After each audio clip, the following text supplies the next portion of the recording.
In a lush green forest, teeming with life and bursting with colors, there was a small, serene pond. Its waters were still and clear, hosting a variety of creatures that gathered daily to quench their thirst and seek refuge from the forest's bustling activities. Among these creatures lived a fat, green frog named Freddy. Freddy was not like other frogs. He was known for his boisterousness and his tendency to take long naps by the water's edge. He had a vivid green coat that sparkled in the sunlight, and a robust croak that echoed across the pond. On the other side of the pond lurked a sleek, cunning snake named Slitherer. Slitherer was known for his shrewdness and his silver scales that slithered silently through the grass, making him almost invisible. Unlike Freddy, Slither's personality was secretive. He spoke little but observed everything.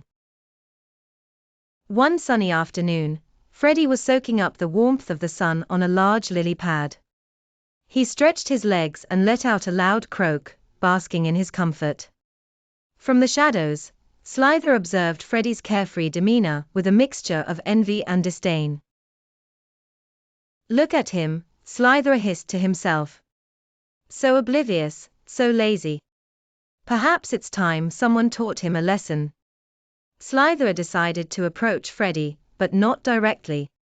He knew that Freddy's guard would be up if he did so. Instead, he concocted a deceptive plan.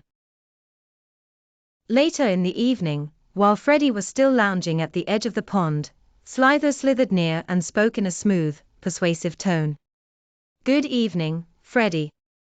I couldn't help but notice how skillfully you leap from one lily pad to another. You truly are the best jumper in this pond." Freddy's chest puffed up with pride as he croaked happily. "Why, thank you, Slither. I do have a talent for jumping.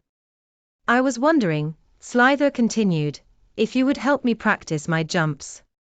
You see, I'm not very good at it, and I could use some tips from an expert like you." Flattered and unaware of Slither's intentions, Freddy eagerly agreed. They decided to start the next morning. Slither spent the evening perfecting his plan. If he could tire Freddy out by making him jump repeatedly, he could catch him off guard when he was too exhausted to react. The following day, Freddy enthusiastically demonstrated various jumping techniques. He leaped from one lily pad to another, showing off his skills while Slither watched intently. Hours passed, and Freddy grew increasingly tired. His leaps became less precise, and he started to pant heavily. Seizing the moment, Slither slithered closer and closer, under the pretense of observing Freddy's jumps more carefully. Just as Freddy attempted one last exhausted leap, Slither struck.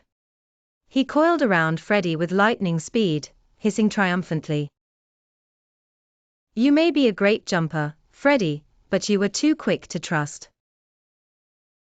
Freddy struggled, but he was too tired and weak to escape Slither's grip. At that moment, a loud splash startled both creatures. It was Bertha, a large and wise old turtle who lived in the pond. "Let him go, Slitherer," she commanded in her deep, authoritative voice. "This pond is a place of peace, not a hunting ground." Reluctantly, Slither released his hold on Freddy, his eyes narrowing with frustration. Bertha's presence was respected by all the creatures in the pond, and Slither knew better than to defy her openly. Freddy scrambled to safety, his heart pounding with fear and relief. "Thank you, Bertha," he croaked softly. Bertha nodded and turned to Slitherer. "Remember, Slitherer, we all share this pond, and with that comes the responsibility to look out for one another, not deceive and harm."